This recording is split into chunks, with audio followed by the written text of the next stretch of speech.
Welcome everybody to our quarterly corporate finance corporate services committee this morning, on the 20th of October 2023. I call this meeting open at 9 o'clock, and we'll start off with applications for attending via video link, please. There's nil applications for video link, Mr. Chair. I believe we have apology there. So Councillor James Burns has sent an apology, and of course Councillor Flaherty is still on leave. And do I have any disclosures of interest there? There's been nothing submitted yet either. No. Very good. There being no public participation, we'll move on to the first business item, please, Mr. Phelps. Thank you, Mr. Chair. So we'll look at Corp 10.1, which is the quarterly financial summary and investment report. Just overall on page 3, you've got the summary page there that more or less showing to the end of the September quarter a positive variance to budget of 1.73 million compared to a positive variance of 2.5 reported in August. Main variations overall, just a high level view. Revenue is up by about $1.7 million.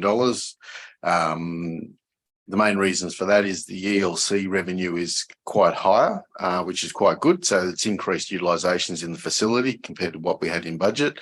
So it's up by about 133,000.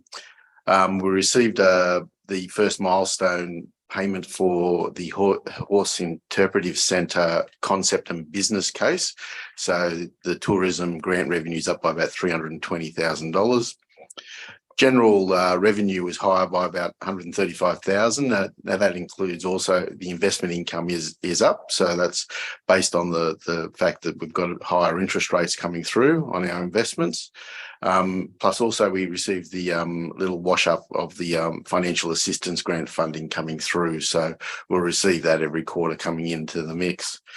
Waste facility revenue is up significantly. It's up by about $600,000. So it's higher than expected annual waste charge by about $266,000. And also our landfill collection site revenue is up by about $333,000. So it's receiving a lot of disposals into our landfill sites. A lot of that comes back from capital works that council is actually undertaking as well. So a lot of that disposals coming in from those major infrastructure projects. The water supply revenue is also up by about 160,000, slightly higher annual charges, and also the first quarter user consumptions based on the actual dry weather we were having now. And also there's been a bit of increase in our developer contributions coming through as well. Non-operating revenue and expenses, it's down by about 450,000. Again, the internal fleet hire is lower by about 400,000. We're actually currently doing a review of the utilisation of those plant and equipment. We've relied a lot on contractors over the last quarter with a lot of our major infrastructure works that we're undertaking. But we're actually looking at what our plant utilisation is, and if we have excess plant, will we get disposing of that plant.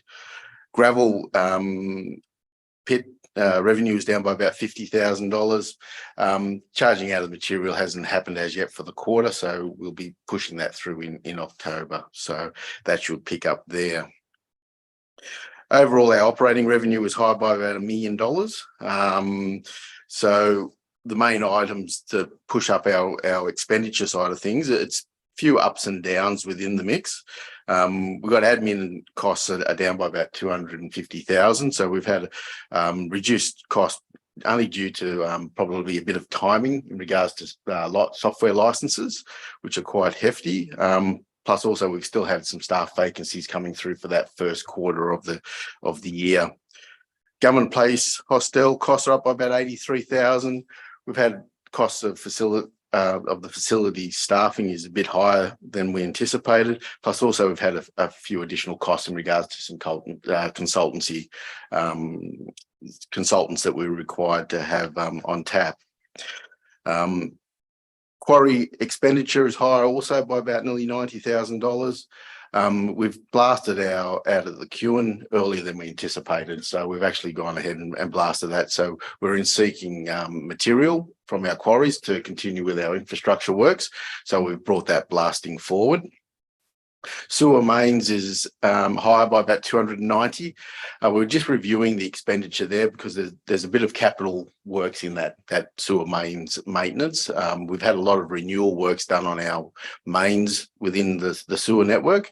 So we're just going through and identifying that, and we'll bring that in as capital as mains renewals. RMS state roads costs are lower by about 126,000. Just lower individual price works orders. So Department of Transport, it's pretty well sitting back waiting for its funding to come through as well. And we'll probably get a lot more requests coming over the last 6 months of the year effectively. So when they want to try and spend their money. The last one there is the local roads flood damage maintenance is higher by about 650,000.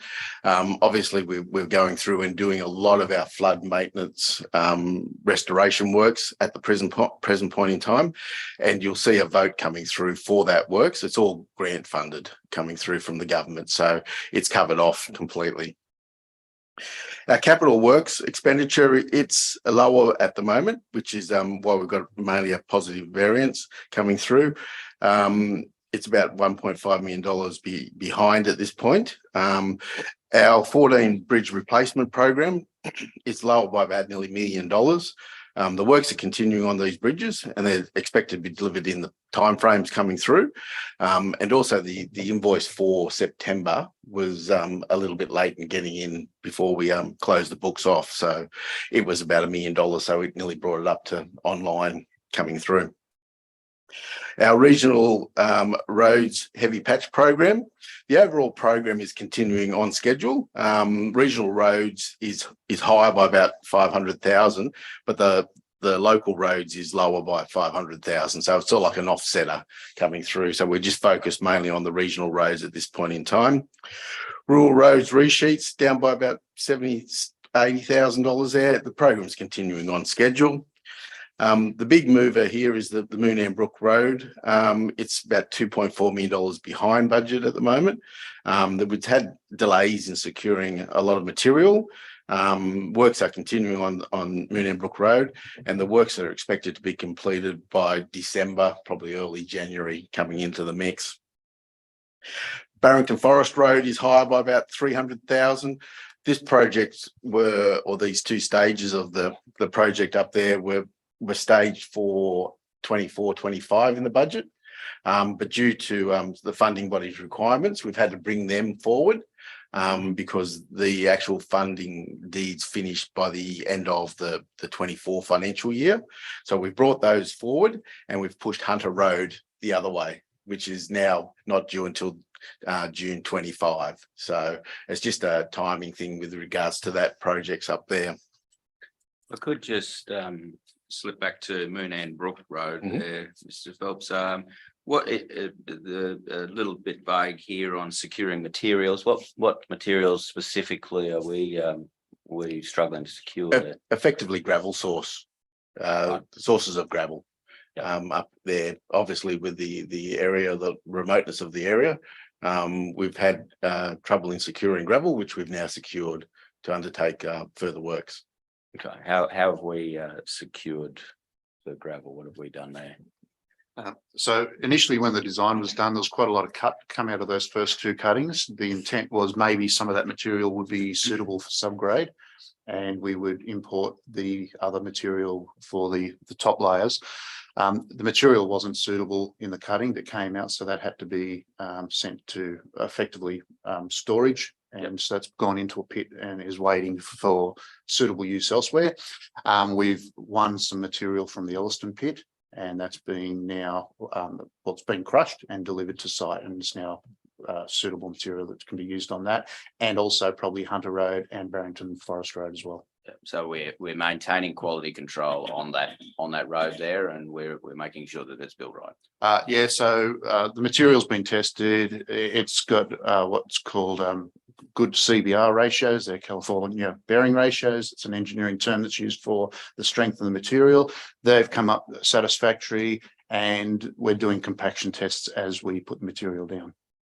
Excellent. I'd like to hear good process in order. Moving down to on page 6, we've got here the Scone CBD revitalisation projects. It's higher by about 600,000. The project's continuing, obviously, with the now St Albans Square area now open to the public, which is quite good, and it's just got a few modifications just to happen in regards to lighting and so forth in that area. So that's a good result. Water mains renewals are high by about 170,000. That program is continuing on schedule, so it's chugging along. The sewer pond over at Merriward, the clean out of it, it's higher by about $100,000 at this point in time. The project is continuing. It's nearing completion ahead of time than when we expected, and we're expecting that possibly to come in lower than budget, which will be good. And the last one there is the sewer relining project, which is higher than budget by about $600,000. It's a continuation of the relining program from the 22-23 year, and we've got some votes coming through in the current reports for the relining program, which we've continued along. So overall, our the end result was the 1.727 million variance to budget. So that's the 1.73 million. Budget position overall, our proposed votes and surrenders in the current report come back to zero. So we're still sticking on our budget as at the end of September 23. We've got effectively the budget variations in a report attached to a schedule attached to this report. The bank funds and investment report. At the end of September 23, Council held $29 million in funds, which 27.5 was included in our investment portfolio. Again, we have a schedule coming through for the depicting of what that investment schedule looks like. Loan schedule, we've effectively about $31 million outstanding in loans at this point in time. No loan facilities have been considered for the 23-24 year, and we've included a schedule of those loan balances coming through. Capital expenditure side of things, at the end of September, we've put a few votes and surrenders coming through that's revised the overall capital works program from 66 million down to $63.5 million. So as we go through the more detailed version of the items, we'll come up with we'll highlight those. Excuse me, Mr. Phelps, just on capital expenditure, if we could we slip it back there, just on the Scone CBD, could we get further explanation there of the project higher than budget by 600,000 there? Is that a timing scenario, or are we actually starting to chew into some costs there? Through you, Mr. Chair, no, it's a timing issue. Yeah. So effectively, we pushed the contractors to undertake a lot of works to try and get the St Albans Square completed within the timeframes of the actual funding body. That's good, because it reads as if we're going above budget, but if it's a timing situation, that's thank you for your clarification. Mr. Chair, to just clarify, Council did approve a variation to that project, which was the inclusion of the centre medians and that street lighting. So we have extra funds there, but as Mr. Phelps has pointed out, we're not over budget. Yep. We're just accelerated the program. Yeah, so we're ahead of schedule, and we're not spending any more than we need to. That sounds positive. Thank you. So moving down just for the capital expenditure side of things, as you can see there, we spent $9 million so far to the end of September, which is about 14% of the overall budget. Obviously, we've got a fair bit of work over the next 9 months. KPI side of things. So this is the first indication of the new KPIs that were adopted in the Depop come last June. So it's reduced down to 33 more specific KPIs coming through. At this point in time, we've got 6 out of the 33 KPIs that are currently off track. And those are highlighted throughout this report as a schedule to the report. Just an overview of it. The greens, we've got 26 on track, 19, which is 79%. So it's nearly 80%. 1 amber, one, so it's one that we're monitoring, and 6 red, as depicted above there in the commentary. So overall, it's going along okay. Just moving into our schedule side of things on page 10 through to 13. Here you'll see that we've got the votes coming back to 0 in the request votes area there.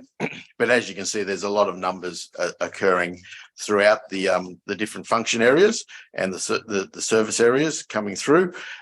So ups and downs, but we come back to a nil effect overall, which we'll go through in more detail as we talk through the overall the service reports.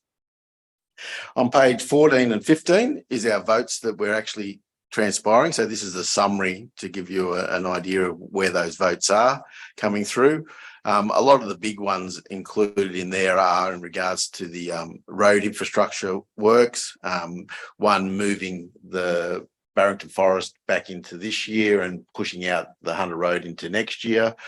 Plus also we're looking at reducing the Main Road 358 expenditure from 15 million down to 10 million dollars. Obviously, a few delays with regards to just obtaining the funding deeds from the federal government has caused a bit of delay in the overall project itself. The other major ones there is pretty well the sewer relining, which is on the page 15, which it indicates that we've about $1 million worth of sewer relining happening for the current year. And that's quite good in respect of maintaining our sewer network to its for the community serviceability. Moving into our bank reconciliation here on page 16, here you'll see that a massive slide away over the last 3 months, mainly depicted by a lot of our capital infrastructure works that we're undertaking now. So we'll receive a lot of these monies that push the balance up significantly in advance. And now we're actually spending the money. So actually delivering the projects which the money was put aside for. So over the course of the year, we've effectively got the Moonam Brook Road and the Scone CBD project are the main drivers behind that, plus also your sewer relining and your water fund as well. Mr. Phelps, have we got any laggard grant funds here that will go back into this here that might have taken up just on a timing issue with funds received? Or is this a real figure, and that's where we stand today?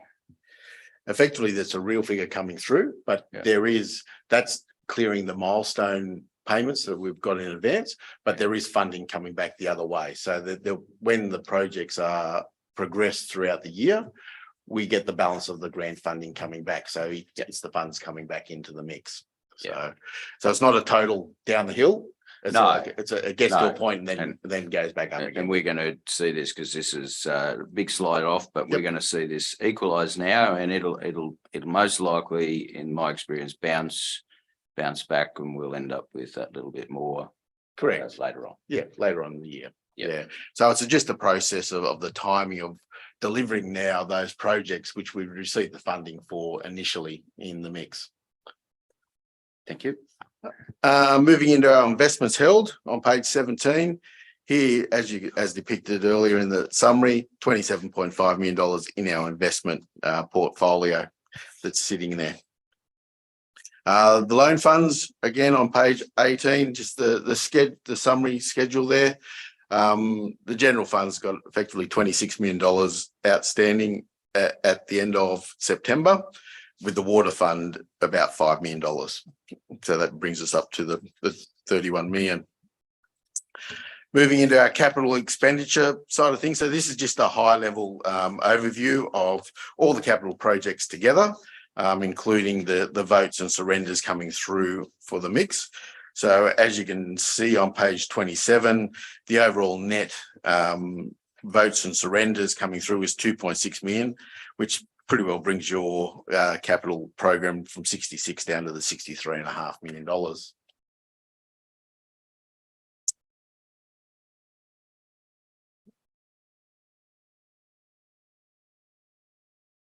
Let's just have a bit of a squiz at that before we move on to the next one, being so many pages.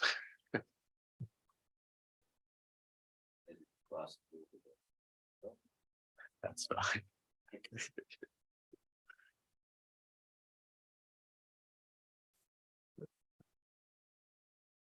Any questions on that one?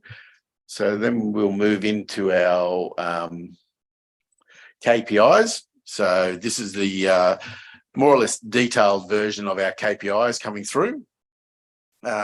So this is the new style KPIs which we've put into place with the 33, and pretty well from pages 28 through to page 60 depicts how we're going with each individual KPI as we depicted. Pretty well the first two are running on track, which is quite good.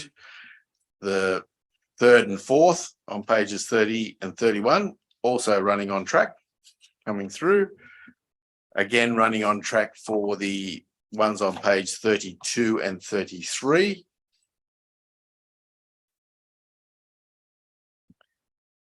Again, similar for page 34 and 35. KPIs are running on track for, and again for page 36 and 37. So moving through those, and 38, 39, also those KPIs are on track.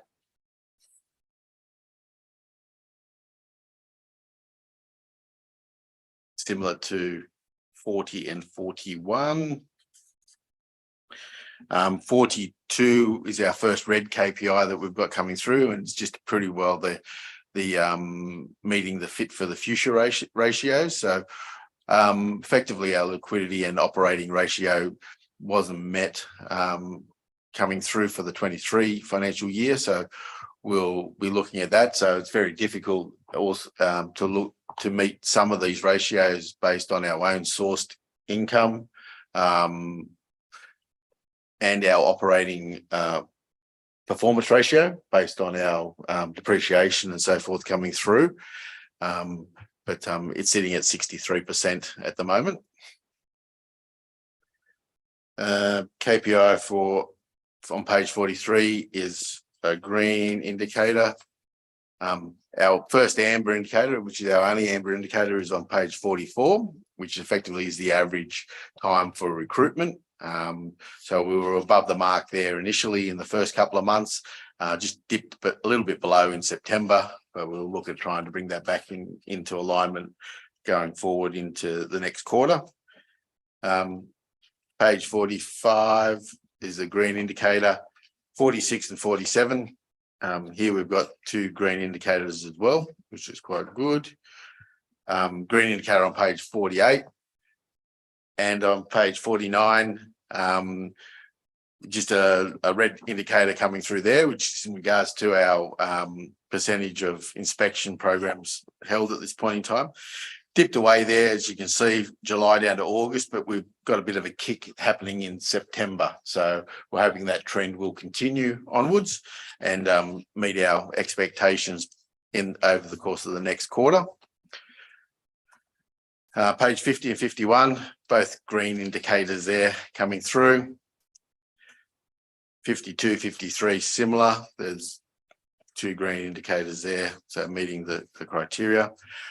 Pages 54 and 55, here we've got a couple of red ones coming into the mix. Percentage of sustainable targets met.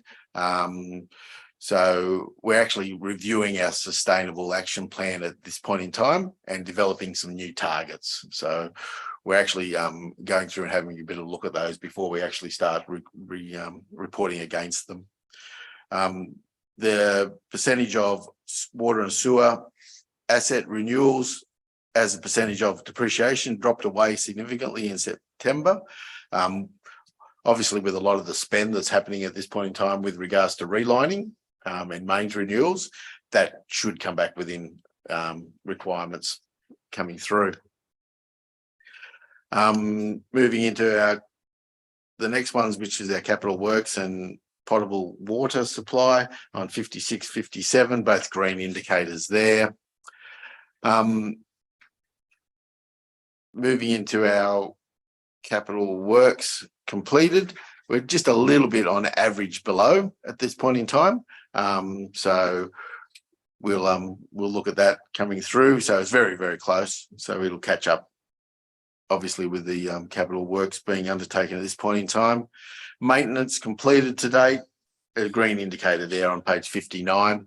And our last one, which is page 60, which is about the customer complaints closed out within 14 days.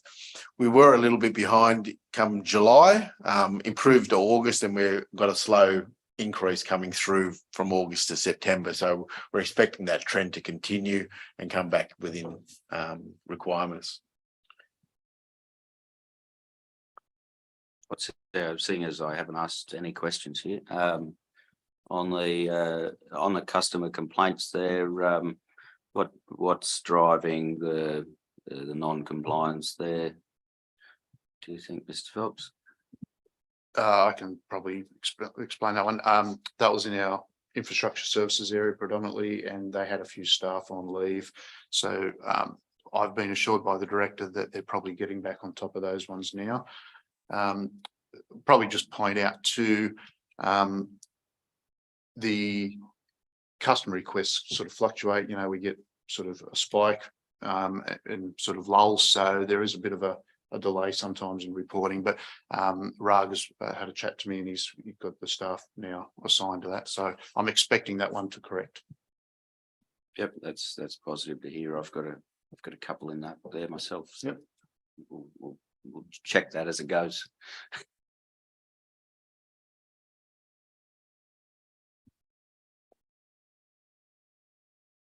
All right. Is there any questions or comments from Councillor McKenzie there? Staff are happy. If we're happy, I'll move that we note and adopt the recommendations there. Do I have a mover? I'll second. All those in favour? The ayes have it, and we'll move forward to the operational report, please, General Manager. Thank you, Mr. Chair. So just walking through our overall operational report, which is our larger report that we provide every quarter, just in the different service areas.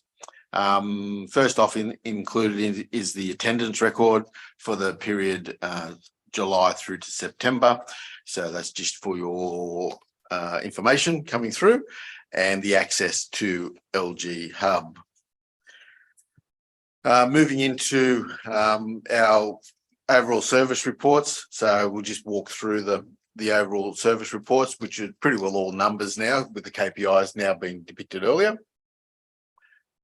Just quickly, just a little bit of bookkeeping here. There's a few dates that need altering in that attendance record there down in the infrastructure and corporate services.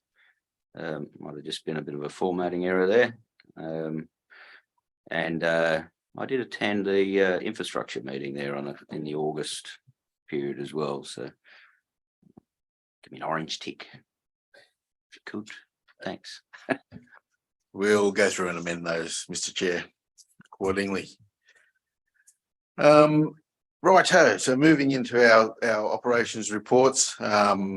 So with regards to the first one, which is asset management on page 65, got no votes or surrenders coming through. Pretty well, it's in front of budget at this point in time. Admin costs are a little bit higher. We've more or less had a bit of training happening early in the quarter for a few of the staff there, and the road safety officer position's been vacant for the last sort of like 2 months. So we're actually in the process of filling that position at this point. So there's been a bit of a saving there.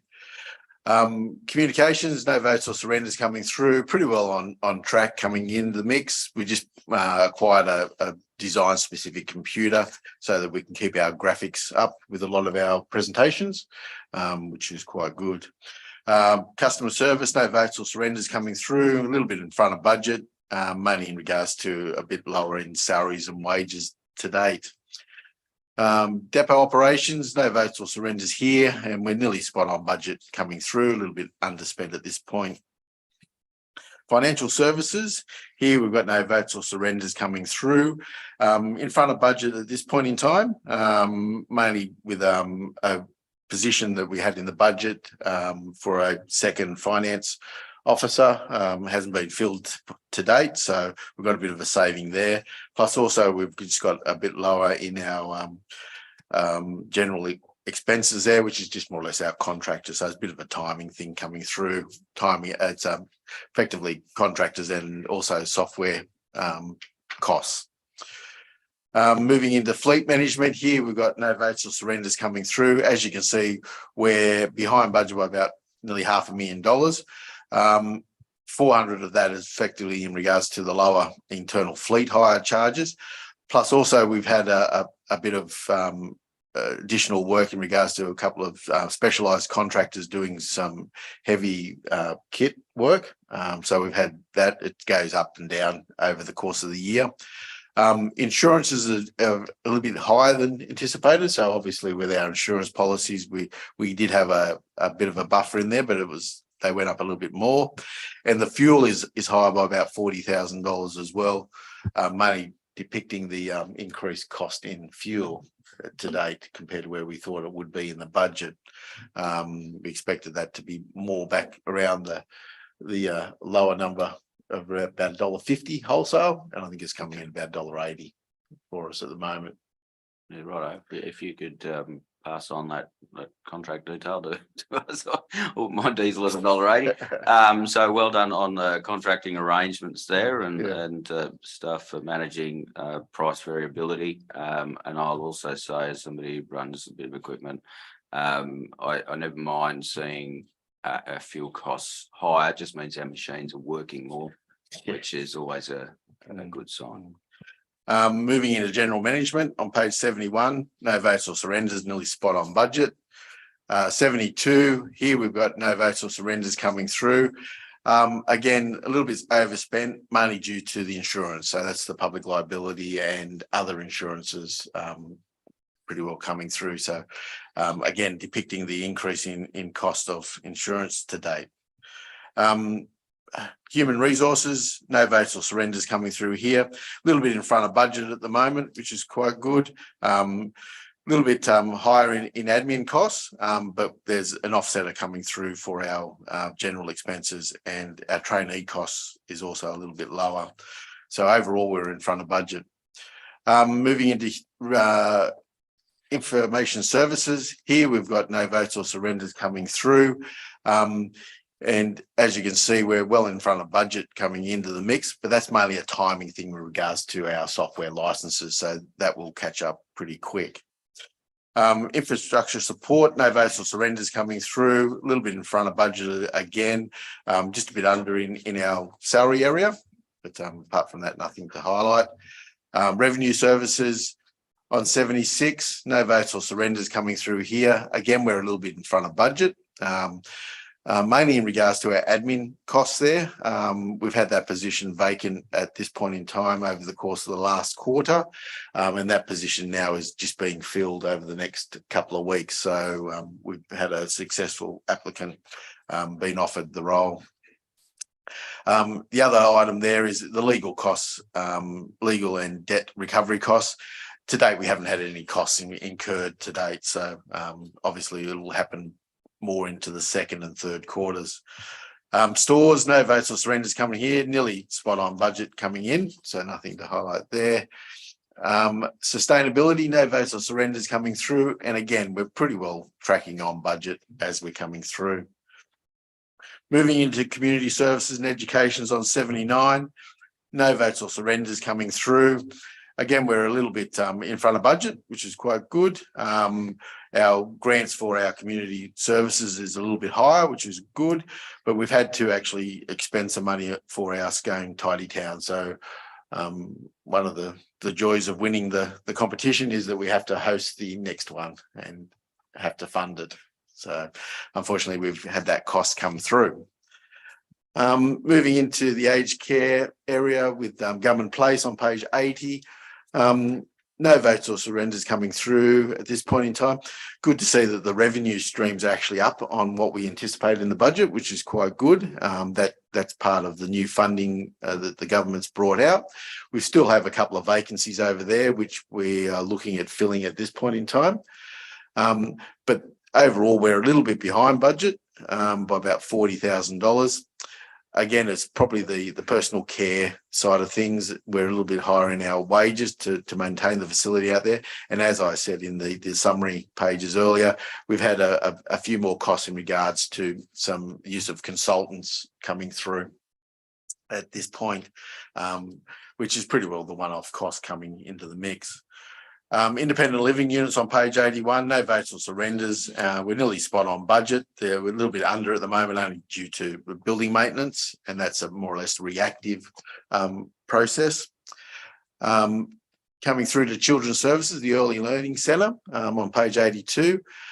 Here we've got a small vote coming into the mix, which is the Start Strong program. So the government provides money to get younger kids ready to go to school. So it's a Start Strong program. So we've put that off into an RA, and we'll bring that back in when that program hits the ground. Pleasing aspect in this is that we're in front of budget, which is quite good, and it's mainly driven by our utilisation at the facility has increased significantly. So it's a really good result coming in. The revenue increase has been offset slightly by additional staffing to maintain those children coming in. So overall, we're up by 120, which is quite pleasing. If I could there, I just wanted to, it's interesting revenue figures here, Mr. Phelps. Our user fees are only up by, let's say, 10, 17, 10, 15. But our subsidies up by nearly 50%, $100,000, which sort of suggests that there's not too many more children in the facility, but our subsidy is a lot higher. Would that be the case, or am I reading this wrong? Yeah, overall, the actual subsidy to user fees is dependent on the circumstances of the parents coming through. Yep. So it can be depicted that you can increase your utilisation of the facility, but they may be more dependent on subsidies being paid for them. So it's just one of those things. So it's a change of demograph. Correct. Yeah. Which is impacting our subsidy. Yeah, but overall our numbers have increased significantly, which is quite pleasing. Yeah, it's a really good result so far, and I think we'll have a few people in there. Earlier EOI will probably be kicking themselves looking at those sort of figures. So well done to all staff involved in turning that around, because that's been a bit of a laggard, and now it's kicking some real goals. So yeah, let's look forward with that. Definitely. Moving into our family daycare side of things on page 83. Here, no votes or surrenders. We're nearly on budget coming through. It's still struggling with educators at the moment. So gaining educators, but we've been successful in obtaining some funding in regards to marketing that service, hopefully to entice more educators into the mix, which will be benefit to the community coming through. Wayne, sorry to interrupt. I want to go back the page. Just, do we have any idea when that Start Strong program will become effective? I'd have to take that on notice. Yeah, that's okay. It's no director. Just out of interest. Normally it starts coming into play as the end of the year comes around. So it's readying the children for next year. Yep. Yeah. So they provide a lot of funding in regards to it, but I'll get a more definitive time for you. Sorry to go backwards there. I think I may have set the precedent already on that, Belinda, so don't be too sorry. Moving further down the page here to 85, youth services here, no votes or surrenders coming through. Pretty well chugging on budget in the mix. Received a few grant fundings more in advance than anything else in just regards to our youth holiday programs. We've got our drop-in centres are a little bit higher than budget, but our EIPP is a little bit lower, which is a grant funded program. So we'll need to push that along with that EIPP program to make sure we spend the funds. Moving into our camping areas and caravan parks on 86, no votes or surrenders coming through here. A little bit higher in overall in our area here, mainly due to a misallocation of land rates. So obviously that top one there, utilities, it's way over. So we've gone through and had a bit of a look, and we'll make the adjustment for that. So in the spirit of going backwards, can we go back to our youth services, please, Mr. Spills? Just curious, and I've missed this opportunity here, but Murrundi Youth Centre. Now, there's a pot of money, $800,000 to rebuild this, but for some reason we've gone and spent $5,000 on the one that's up there. I just wondered what we've done and whether we can transfer what we've done to any new facilities, or whether indeed we should have probably looked to reallocate that to, say, Merriwa or one of the other places. Just a bit of clarification, Mr. Chair, what the 5,000? Capital expenditures Oh. down there, line item 4656. Oh, yep. That's the initial sort of like phase of the bigger project. So that's actually part of that. Yeah. So that's yeah. some of the design. Correct. Yep. Yeah. Right. Yep. So that's overall that's part of the 400 that will be spent for the whole year. Yep. And then the balance of it will be spent in the 24-25 year. Yeah. coming Okay. through. Oh, well, that's good. That just concerned me that we were spending money on a dead duck. No. Yeah, we just don't want to get into bad habits. No, exactly. Righto. No. Thank you. Not a problem. Moving into Community Connect services here on page 87, no votes or surrenders coming through. The operations are chugging along quite well. The economic promotion area on page 88. Overall, we've got a small vote coming through, and it's pretty well just a couple of programs that we've got going at the moment, just with a small New South Wales Small Business Month initiative. So we've received some grant funding for it. Plus also we've got some money from our breakage in our We Live Here program. So we've put that into some a We Live Here project just to promote the economic climate within the Shire. Overall, we're a little bit behind budget at the moment, just with the business development expenses there. There's misallocation of some salaries in there, so we'll redistribute that throughout the business services areas. Obviously, there's no budget in that for those expenses. Private works on page 89, no votes or surrenders here. Pretty well keeping within tune of private works to date, so nothing to highlight there. Page 90, no votes or surrenders here. Here we're a little bit behind budget in our real estate area. We've had about 47,000. We've had a bit of building maintenance that was being required down at the facility at Campbell's Corner. So we've undertaken a fair bit of building maintenance. But also we've had a lower income streams coming from Campbell's Corner. Obviously, we've had a couple of shops that have been vacant for a period of time. Two of those shops now have been filled, which is quite good with the new RB Cellars that is located down there now. But overall, we should see a bit of a trend coming back up for that. We've had the cafe recently closed down there, but we've got an EOI out at the moment looking for a prospective client to go in. I find this a bit of a challenging one because we've got really challenging trading conditions down there with our our works. Are we offering, as much as I'd like to see these figures, I'm not going to say in the red or the black because you've confused me with red and blacks here, but positive figures.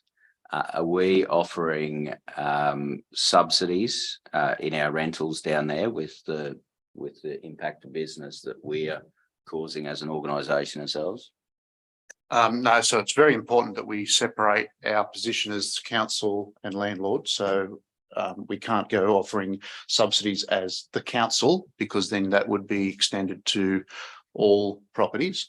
As landlord, we deal with our tenants on a individual basis. So if a tenant needs some assistance with leasing, what we would typically do is provide some sort of lease relief, but for that to be caught up in subsequent months or years throughout the term of the lease. So it's an offsetting or a deferment rather than an immediate relief. And obviously with all our leases, as we enter into leases, we take into consideration whatever the economic climate is at the time. So with some of the new leases, we've negotiated lower initial payments for the first couple of years, but increased payments over subsequent years as the expectation of economic certainty improves. And so that's how we deal with those, but we don't just provide subsidies as such. No, and I appreciate that, but I think the council probably needs to recognise it's a fairly exceptional circumstance, and I think a lot of those businesses are going through challenges which I personally experienced during drought conditions. So we had 3 years of drought, zero income. A lot of these businesses are having the same. We're obviously in a challenged financial position ourselves, but having discussions with that cafe that has shut down there, rent was a challenge for them. And I'm not sure, and I might take clarification on this, that it was offered that you know, they would receive a little easier time to help the burden of the limited trading that is occurring down there. I just want to bring it to the attention of council that a lot of these businesses are hurting, and I'm getting a lot of feedback, as the rest of the community is, and we just want to know that we're very conscious of our impact on our community, and that's and we can choose kindness as much as we possibly can in a fair and equitable way. Thank you, Mr. Chair. Moving into our sale yards area on page 91, no votes or surrenders here. Only very slightly behind budget at this point in time.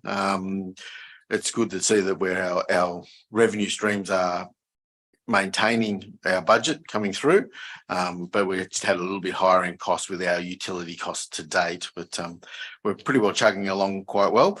One big cost that's coming through at the moment, which will be the clean out of the sale yard sludge pond. Obviously EPA have required us to do that, so we've gone down that path.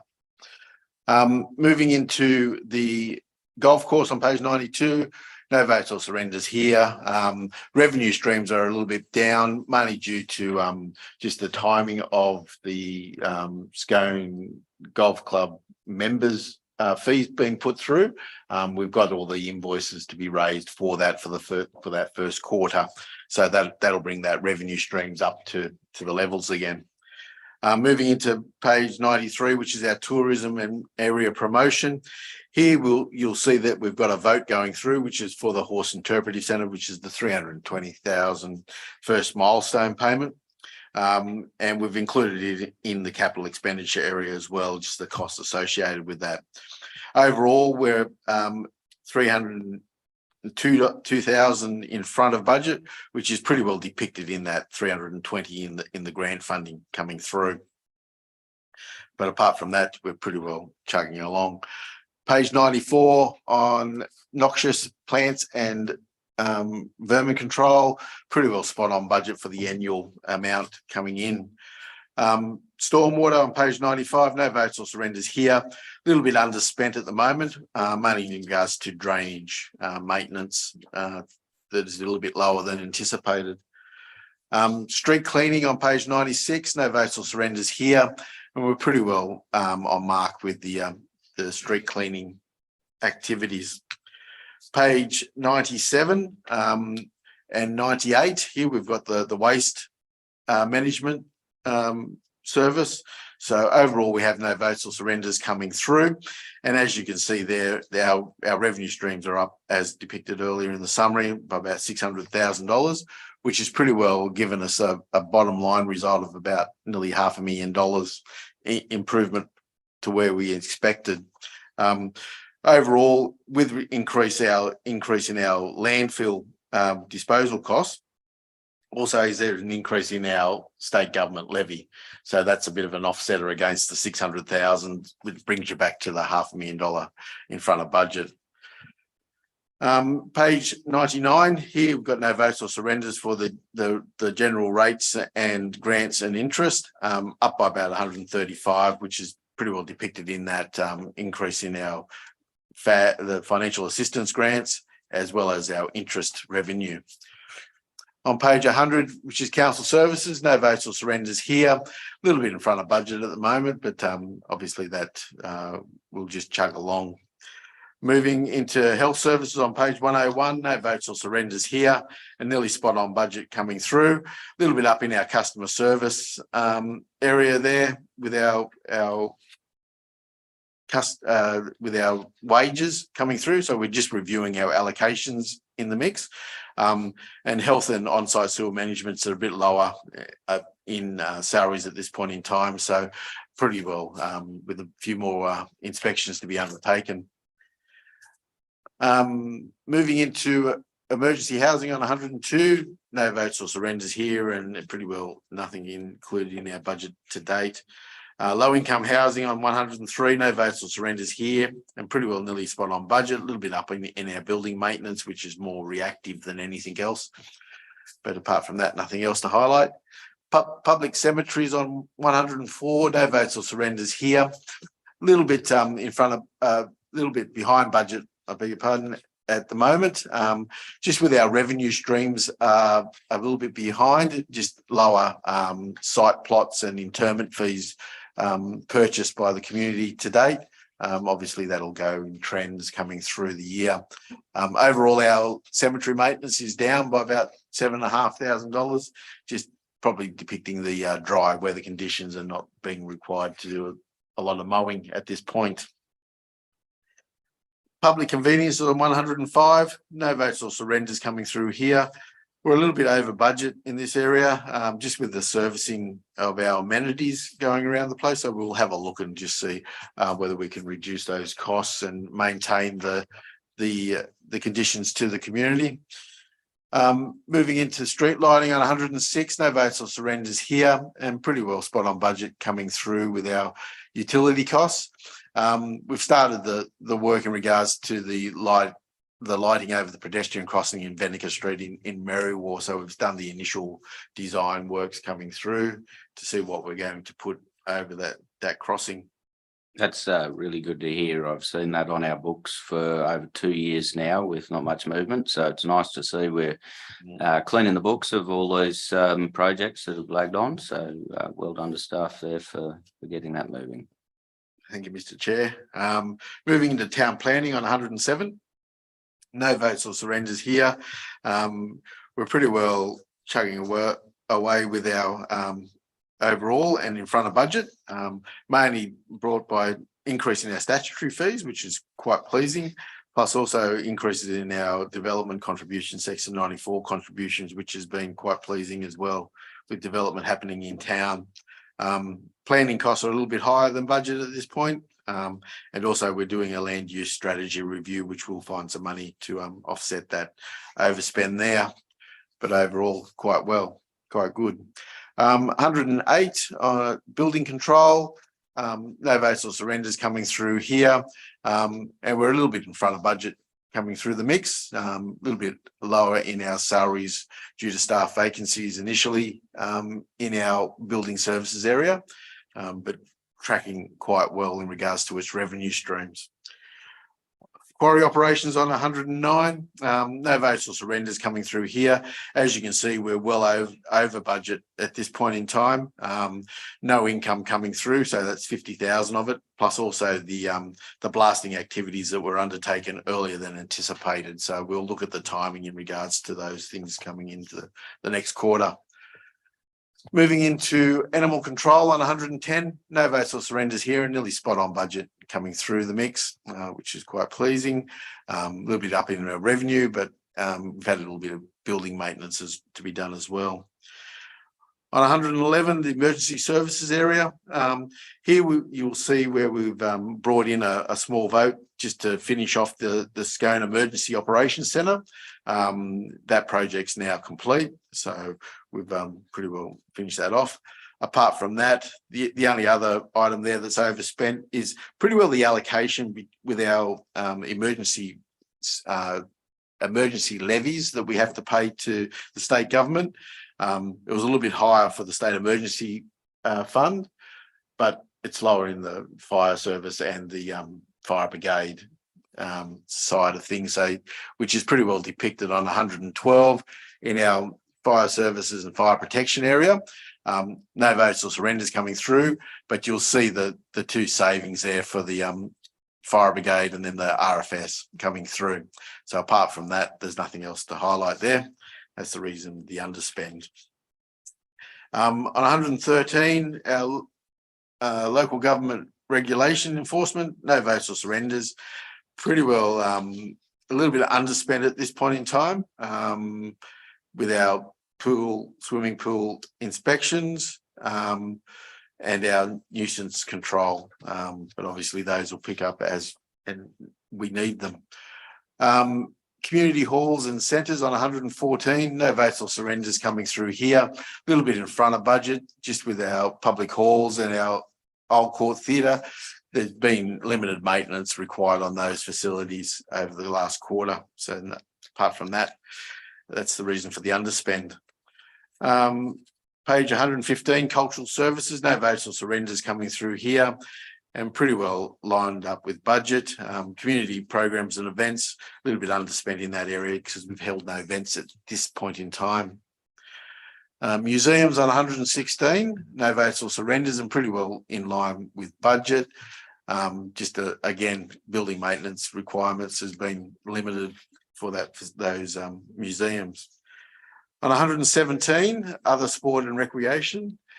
Here we'll see that we've put in a vote that's depicting the successful application for the Scone mountain bike track in the national park up there, so up Scone Mountain. So it's so we've got a vote coming through for 180,000, and we're bringing in the initial part of the grant funding that was received late last year for 120. The actual project's worth 200,000, so that's included in our budget now going forward. The overspend to date is pretty well the initial stages of that Scone mountain bike track that's been undertaken. That sounds pretty exciting. It's a nice space up there. It's a good space for a walk, and it's a great space for a mountain bike track. That's something to really look forward to, and I hope we get to see the initial plans shortly. Yeah. Moving into parks and gardens on 118, no votes or surrenders coming through here. A little bit underspent at this point in time, mainly due to our capital side of things, with our playground equipment upgrade and playground fencing. There's been no cost incurred to date, so obviously we'll have a look and just see the timing of that program and the replacement of some of our playground equipment. The other area in here is our tree maintenance is well and truly overspent to date. Mainly a timing thing. It just goes through a timing factor where when we're required to maintain a lot of the trees, we undertake the work. So to date we're about 28 over, but we've still got a full year budget of 92, so it's quite quite okay at this point. And just on that, Mr. Phelps, for anybody who hasn't paid for significant tree maintenance in public spaces with heavy equipment, it's a really expensive process. We would in the business I operate there, we would be charged nearly $5,000 a day for a crew of guys to be just trimming the top off these heavy gum trees. So yeah, it is a significant cost, and I think you're doing well to keep it down to there. Yep. Thank you, Mr. Chair. The other area there is our parks and gardens area. The servicing of that area, the actual parks and gardens, has been lower than anticipated, possibly due to the dry weather as well, and the requirements for a lot of the mowing and stuff. Moving into public libraries on page 119, no votes or surrenders coming through here. A little bit overspent to date, but predominantly due to our Scone Library development. So we've kicked off a few costs there coming through. It's just the timing of that budget allocation from the capital project itself, but it's within target. So Mr. Phelps, if I could, Mr. Pringle, now you've dropped a roll back to RAG, but before RAG came along, we cut down some trees there in Elizabeth Park, which ended up only being one ironbark tree. And I did ask at the time, could we get a tree planted in its place? I just wonder if you pass that information on to our new director. Maybe a couple of trees would be good. There's some the park has actually got some pretty old trees in it, and if we could start looking at rejuvenating some, would be good. I'll follow that up, Mr. Chair. Moving into sporting grounds and venues on page 120. Here, no votes or surrenders coming through. Again, we're a little bit underspent at this point in time, just a little bit lower in our utility costs, plus also our servicing of our facilities coming through. Again, probably due to the dry weather conditions and the reduced mowing requirements. Obviously coming through into spring, and it'll pick up slightly, but we're a little bit underspent at the moment. That's offset by a few extra costs there coming through just in regards to a couple of our capital projects. So that's which will have funding put against it as we come through the course of the year. Swimming pools on page 121. Here you'll see that we've got a few votes going through. So we've bought a couple of items at the swimming pools coming into the new season. So we've pretty well applied some Section 94A contributions against it. One was a disability ramp that we put in at Scone Pool. We finalised the all our dosing plants at the pools. Last year we had Scone and Merriwall replaced. This year we've got Marundi coming in. And also then we also purchased some pool cleaners. So we've been leasing pool cleaners going over the course of the last probably 5 years. We've acquired our own pool cleaners, which will help us moving forward. So that they're both situated at Scone and Merriwall. Apart from that, everything else is chugging along pretty well. The capital works for our Scone and Merriwall pools is continuing on those projects. We're all but completed those amenity changes, so that's quite good.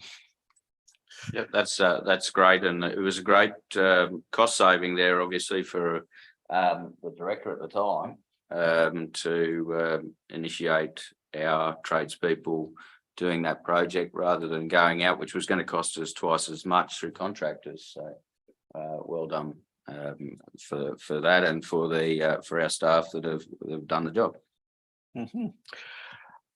Thank you, Mr. Chair. Moving into White Park on 122. Here you'll see there's a big vote there for 650,000 that more or less goes back off against the White Park electrical supply. Obviously, when we went out to tender for the provision of upgrading the electricity supply down at White Park so that it can pretty well be utilised by users of the facility, which were using the previous electrical supply, which is tripping out everything. So we had to have the actual electricity upgraded. It's cost a lot more than what we anticipated. So we have secured a bit more grant funding in regards to that project. So we've more or less slotted in the costs coming through. Apart from that, we're pretty well chugging quite well on White Park. Our revenue streams are a little bit lower than we anticipated. With the dry weather, we've had a few events being cancelled on the basis that we haven't been able to secure the cattle, the actual running the events. So, but we're looking at different ways of increasing our events for those losses coming in. Moving into Aerodrome on 123, no votes or surrenders coming through here. We're a little bit overspent to date in regards to our aerodrome by about 47. We have to more or less allocate or recognise our landing fees for the first quarter. So it's a bit of a timing issue more than anything else. So we'll be looking at bringing those in. Apart from that, we've had a little bit of further airport development with just a carryover from last financial year. Apart from that, there's nothing else to highlight. Moving into our bridges on pages 124 to 125. Here we've got no votes or surrenders coming through, and as depicted earlier, we're well and truly under budget in this area, mainly due to the capital expenditure side of things. So obviously the $1,050,000 that we're underspent, $1 million of it relates to the capital projects, which as mentioned earlier, we had a late invoice come in for September for $1 million. So it pretty well brought it back into alignment. The other pleasing factor in here is that our maintenance is a little bit lower on all our bridges as well. And that's probably depicted on replacement of the 14 bridges coming in, so which is quite pleasing. Yeah, and hasn't this been a wonderful program here? Was a 16, is that right? 14, sorry. And contractors are crashing through this. If anybody wants to understand how much capital works is going on for council here, for Upper Hunter Council, have a look at our bridge building operations here. 14 of them. They're all major projects in themselves, and we're getting through that while we've got all the other ones going on. So for all those that want to discuss one or two major projects, go through these books and see how many projects are actually happening, and they're happening well, and they're happening under budget. And so, yeah, I'd ask the community to have an investigation of that. But well done to contractors and staff. Yeah, thank you, Mr. Chair. Moving into footpaths and cycleways on 126, here you'll see there's a vote coming through, just the finalisation of the Merriwar footpath extension works over there. So we brought in it's fully grant funded, the $50,000 there to finalise that job. Overall, apart from that, the underspend coming through is mainly depicted in the footpath maintenance, which is a bit lower than anticipated to date.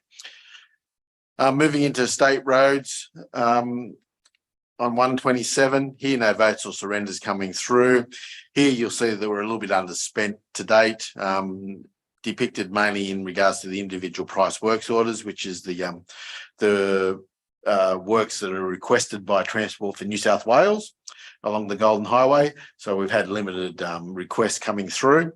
The other side of that is that our general maintenance is up. So we've been able to secure additional funding for that coming through for our maintenance side of things of the Golden Highway. A lot of that is potholing, obviously, and with the inclement flood weather that did happen.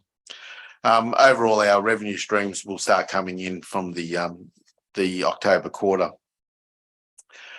Moving into regional roads on page 128, here you'll see that we've got a surrender going through for Main Road 358. Obviously, with the funding being delayed, we've pulled back out of it about a third of the overall spend for the year. So that more or less depicted in the 5 million. Overall, you can see there that we're overspent at this point in time by 620,000. One increase in our regional road maintenance by about nearly $100,000, and also our heavy patch program, which is overspent in the regional roads area, but you'll see in the local roads shortly that it's underspent in that area coming through as depicted in the summaries. But overall, those things are chugging along. Local roads on page 129 through to 130. Here you'll see that there's a number of votes and surrenders coming through. Overall, the first one there in our grants area, we've got a surrender coming through for 216,000, which was a project for Bow Street in Merriwa, which we've done the majority of those works last year. So that's why it's reduced down. The increases in our revenue stream there, which is another $2.5 million, is more or less recognition of the flood damage money that's going to come through in regards to the works that we're undertaking at this point in time. So we've recognised that in the vote. Capital grants area there, where we've got major surrenders coming through. Here it's mainly the reallocation and timing of Barrington Forest Road. Initially, we with Barrington Forest, we added in about $930,000 in grant funding. We've reduced the Hunter Road by about $5.3 million. And also we had some additional funding coming through for Pages Creek, which is another $50,000. But the net result is about $4.3 million surrendered. Offsetting that is Barrington Forest Road, which is our grant funding we received in advance, where we've got, as you can see in the non-operating revenue, $3 million and $1.3 million coming out of those funds and being used to fund the actual capital works. The next one down there is the flood restoration. So that's the $2.5 million that comes through. So that's our works that we're undertaking at this point in time. And then when you look at the capital side of things, it becomes a bit more clearer, where you've got Hunter Road being reduced by about $5.3 million. So that project's now being deferred to 24-25. Barrington Forest stage 1 and stage 2 have been increased to undertake the work in the current year. Those works will probably just fall over the end of the financial year. And then also you've got Pages Creek there, which is just the finalisation of the Pages Creek and Sergeant's Gap Road works that we've undertaken up there underneath the remote roads program. Bow Street reduced down to the level of the finalisation of the project itself.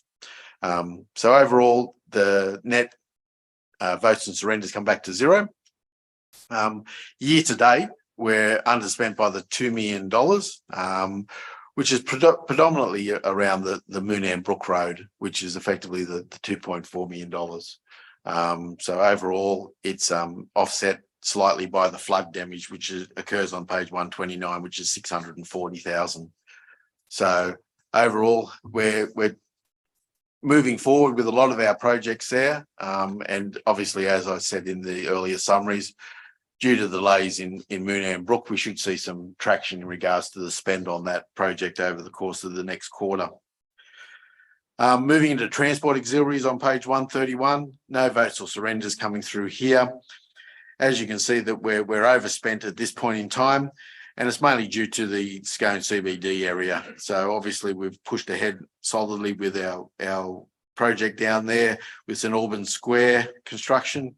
So that's pretty well mirrored the actual increase in spend as we come through. Moving into our water supply area on page 132 to 133. Here we've got a small vote coming through, which is about $300,000 for the village RETIC systems coming into the mix. So we've pretty well put some additional funding into that just to finalise those projects out and have those standpipes available for the community. Yeah, just while we're on that and on the community, and while there's a pot of money there that we might be able to alter, I have had requests about water to the Windgen community grounds, which are 400 metres from the standpipe. I wonder whether we can investigate whether there's a viable option to fund through this process a pipeline through that may service, maybe not under pressure, but will service their water tanks that they have there. They currently truck water to that site for any events. But I wonder if we can investigate the viability of that for the Windgen community and the camp drafting community. Yeah, look, I think that we'll take that. We'll prepare a report and bring back through the Infrastructure Services Committee, Mr. Chair. I'm not sure whether it can be funded through this program. We'll investigate this program and any other alternative sources and provide that report back. Yeah, that would be wonderful. It's just it's a small need, but Wellwoodland Works down there, I see it as potentially an opportunity where we can help out that bit of the community, and we can reduce truck movements and the dangers involved with truck movements and the like with community events, and make that a more functional space for Windgen. And my longer term view of that is because of the build up of events that we're getting in White Park, which is fantastic. We're actually having quite a lot of, especially horse related sports, struggle to get time at White Park, and they need an alternative space. And the Windgen space is a good little location, and it might enable some of those groups to utilize those grounds a little bit more. So if we can investigate that, I'd be, and the people of Windgen and the horse community be greatly appreciative. Thank you, Mr. Chair. Overall, with the water supply, we're pretty well nearly dead in line with budget. A little bit underspent, or I beg your pardon, a little bit overspent in regards to capital expenditure to date, which is offset by the increase in the revenue streams above, as we depicted earlier. But overall, chugging it worked pretty well on target. Moving into sewerage on page 134 to 135. Here you'll see some more votes coming through, mainly in regards to our relining program. So we brought in $1 million for the Scone relining program and 140 for the Murrundi relining program. We've effectively done the Merriwa relining program in the 22-23 financial year. Overall, as you can see there, we're up well overspent at this point in time by about $900,000. It's pretty well depicted in, as mentioned earlier, the sewer mains renewals. So we'll be looking at that to see that capitalised into our capital works. Our sewer relining in Scone and also the one in Murrundi, just those projects are now getting close to finalisation. A little bit underspent in regards to the sewer clean out, the sewer ponds clean out in Merriwa, but obviously that project's nearing completion, so the rest of those costs will be spent. And as mentioned earlier, it's possibility that will come in under budget. That is it, Mr. Chair. Thank you. Just on the sewer relining. I think earlier on in the project, it was said that the CV cameras had picked up less damage than we were expecting, and now we're seeing a little bit more spend on that. Are we finding more damage than expected at this time, or is that just the project progressing faster than expected? I'll let Mr. Phelps talk about the spend profile, but in regard to the actual condition of the pipes, as they're finishing certain works, you may recall that council approved up to a 50% variation, or 25%, I can't recall which one it was, 50% might have been on the total project because we had the funds in reserves.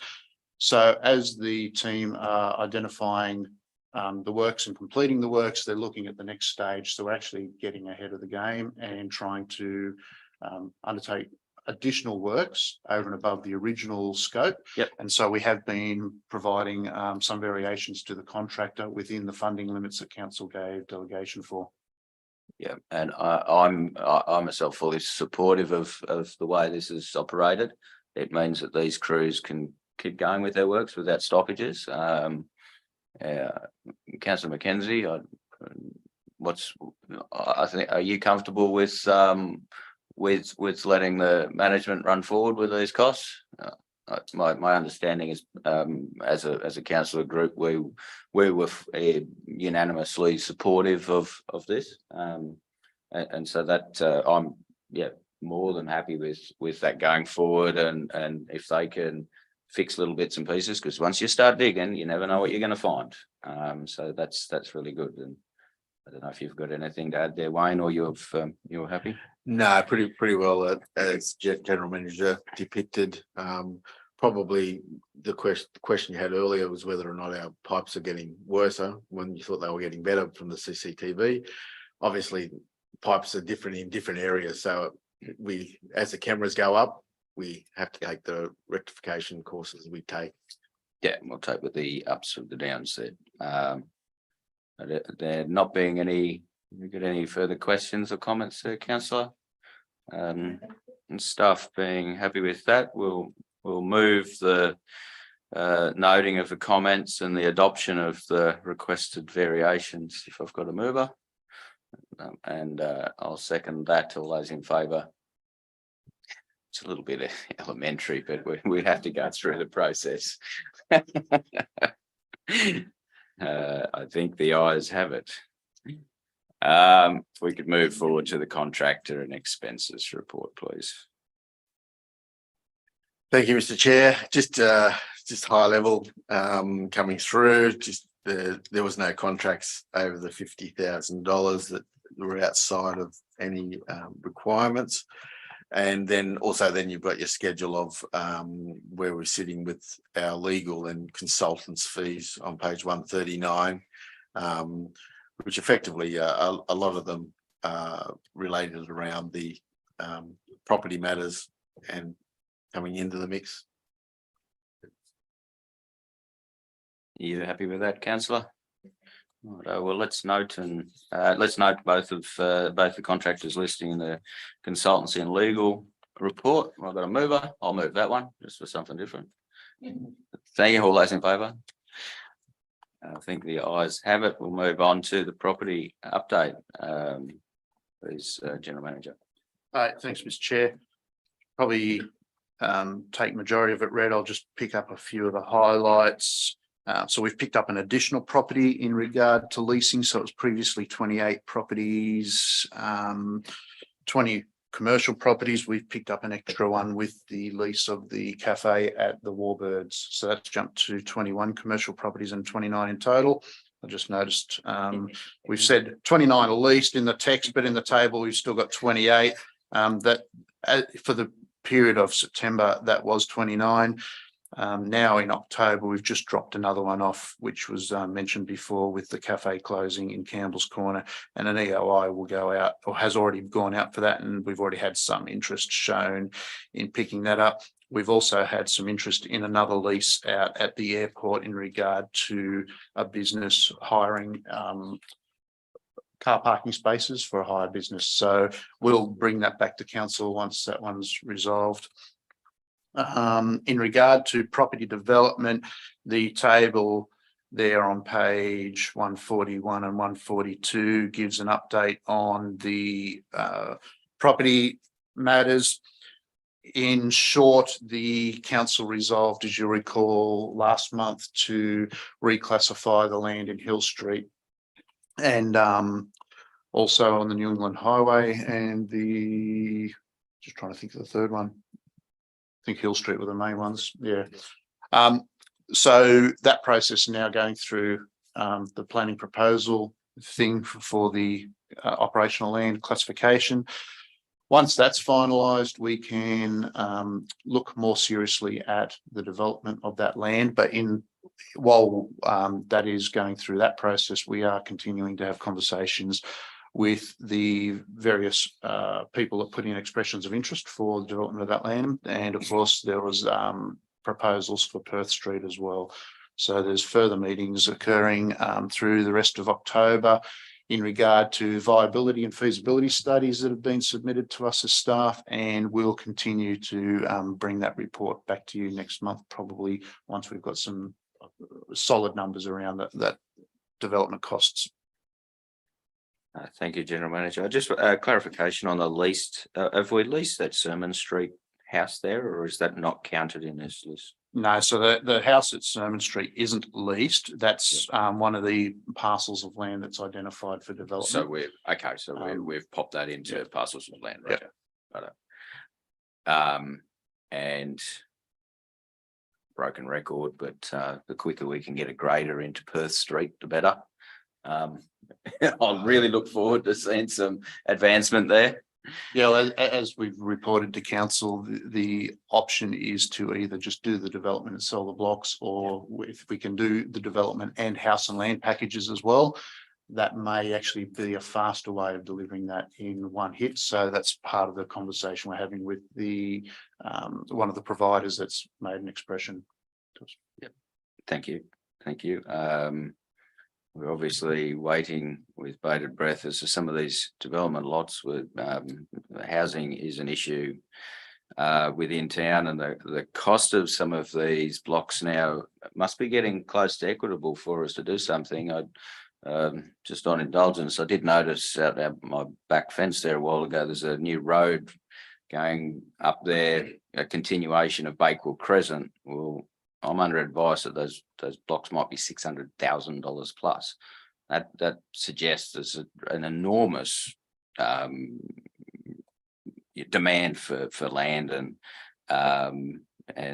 land in the Upper Hunter, which is positive, and it should drive these developments forward. Any questions there, Councillor? Happy with that? Having no other questions, comments, so I just ask that we note that. Please, if I've got a mover, and I'll second that. I think the ayes have it, Robin. If we could possibly move the White Park Management meeting as well, as long as you don't have any questions, comments. I have none. I've none to those. I'll move that. If you could perhaps second that, please, Councillor. All those in favour. And lastly, we have the Airport Management Committee meeting. I did attend that, so I'm happy with what's gone through there. If you any questions, discussions? No, that's all good, and that's quite a changing space out there. It's good to have somebody taking control of the cafe out there. That looks very promising, and we're seeing more events out there, and numbers are generally up. So I think staff are working really hard, and management have put a lot of effort into that space, and I commend everybody there that's trying to make this a functional thing. And I've had some positive feedback through the week from visitors through the horse studs that have been looking for something to do. Couldn't find anything else. Went, oh look, let's go and have a look at that aviation museum. Came back and were astounded by the quality of works out there, and yeah, so that's really positive. But I have a mover for that. Yes. Sorry, You're right. you'll move it. Thank you, Belinda. So I'll second that. All those in favour. And with that, there not being any questions, comments from councillors or staff, I'll call this meeting closed at 10:28.